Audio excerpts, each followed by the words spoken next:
So I couldn't help myself this 420 and made another Columbine related review. This video has major spoilers on the entire film. Fair warning. I'm Not Ashamed is the life story of Rachel Joy Scott. She was the first victim to get shot at the Columbine High School massacre on March 20th, 1999. Rachel is a normal teenager. She's a little bit more spiritual than most of her peers though. Her parents got divorced at a young age. She's religious but not a prude. She wants guys to notice her, and she has a crush on this popular guy who she's doing a school play with. They like each other, but when she doesn't want to get sexual with him, he hooks up with one of her friends. She meets this homeless teenager and befriends him. She helps him get his life together. Sprinkled throughout the film are very short scenes of Eric Harris and Dylan Klebold. They are the two shooters of the massacre. We see them playing violent video games, shooting their guns in the forest, and getting bullied at school. You sound like an idiot. Yo, come on! Yo! It's time for dork bowling! Come on!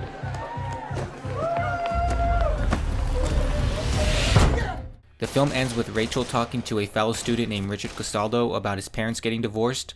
At the school entrance, when Eric and Dylan see them and start shooting, they taunt Rachel for her love of God and then murder her. Richard Castaldo survived but was permanently paralyzed. He was featured in the documentary Bowling for Columbine. There's been some discussion whether or not he actually heard Eric and Dylan taunting Rachel before they killed her, because he said that it happened while he was lying there bleeding, almost dead, but he's not 100% sure it happened. Whether they taunted her or not, they still killed her. I know they taunted a lot of kids in the school before they killed them, so it's very plausible. The film skips the rest of the school shooting and cuts to some real-life news footage of the day. Then we see Rachel's funeral and memorial as students put flowers on the top of her car. They actually used the real Rachel's car for the film. This might sound mean, but I think most of the audience felt conned that they didn't show the entire shooting. Let's be honest, unless you knew Rachel personally, that's probably why you watched this film. Imagine if this wasn't based on a true story and that's how the film ended. All of a sudden the star of the film got shot and then we're at her funeral. You'd be like, what the hell was that? It just feels incomplete on a storytelling level. I'll go through the positives of this film before I get to the negatives. I think the actress who plays Rachel is likable and the character is likable. She was a kind person and didn't deserve what happened to her. No one deserves that. This film really focuses on themes on love of God, accepting people for who they are, and looking past differences. I like that it shows how Eric and Dylan are bullied for being different, but they also bully the handicapped kid. They're jerks too. Just like the bullies, they think they're better than everyone else.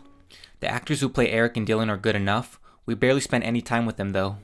There's also a character named Sean who is obviously portraying Brooks Brown. Brooks was good friends with Dylan since elementary school and was friends with Eric the last few years in high school. Eric and Brooks had a falling out though that year. Brooks gave Eric rides to school and he was late one day and Eric yelled at him and Brooks told him, "I'm not a taxi, find your own rides." Long story short, Eric got very angry and threw a snowball at Brooks' car and broke his windshield. Brooks' parents filed a police report, but they made amends a few months later. A couple of minutes before they killed Rachel, Brooks was leaving the school and saw them in the parking lot. They let him leave the school and live. But the only thing we see is when Sean, aka Brooks, is late to pick up Eric and they get into the fight. Nothing else.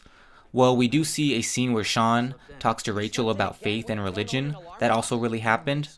I've read Brooks Brown's novel, No Easy Answers, The Death Behind Columbine. It's a great book if you're interested in this stuff, which you probably are if you watch this movie. So it's obvious that the writers of this film did their research, but it's wasted. I'll give this film one more positive. It does look like Columbine High School. It's well recreated. One of the most interesting scenes is when Rachel gives a speech about her faith to the classroom, and then Eric and Dylan show their tape they made called Hitman for Hire. It showed them walking around school with fake guns and killing bullies. Rachel is scared by the video and asks the teacher to shut it off, and she does. When Rachel is walking through the stairwell, they confront her and tell her she's not better than them and that all Christians are the same. I've never read anything about the confrontation happening, but I do know that they made the videotape for school and showed it. That's really scary. But this movie was financed by Pure Flix, which is a Christian company who make Christian movies. That's the movie's problem right there. It has an agenda. It's not trying to tell the story of Rachel Joy Scott or the events of Columbine March 20th, 1999. It's trying to get people closer to faith and love of God. They even end the film with a number to text their company for information. That's just in bad taste. I'm not saying this film is exploiting Rachel's death for money, but it doesn't give the audience what they really want, which is the events of the year that led to the massacre. The film isn't lying to us. It says it's Rachel's story, and it is. We spend so much time with her and her crush, dealing with her parents and the homeless kid. The stuff with Eric and Dylan is too short to actually like, and the stuff with the homeless kid is okay. I kind of like his character, but it feels too over sentimental. Most of this movie was a chore to get through. It feels kind of like a mediocre Lifetime Channel movie. None of the actors or actresses are horrible, but they're not good either. I love the concept of this movie. We start on the first day of school and show the school year until the massacre. The massacre happened a few weeks before graduation, so that's basically the entire year, which gives us a lot of time to get to know these students. This film was a wasted opportunity. They should have made this film focused on Eric and Dylan, showed their whole year, and sprinkled throughout the film the victims' plot lines. That's the movie I want to see. But that's too controversial. They focused on Rachel because she was a good Christian. I'm glad her story got told because she was a good person, but this isn't a very good movie. If you're truly interested in Columbine and all that, it's worth checking out to see what they did, but I can't imagine this movie impressing anyone. I don't think Pure Flix who financed the film were trying to please people interested in Columbine or the killers. They were trying to impress Christians and give them a positive movie with a positive message. I'm not sure why it's positive. She was a good Christian her whole life, then she just got shot to death when she was 17.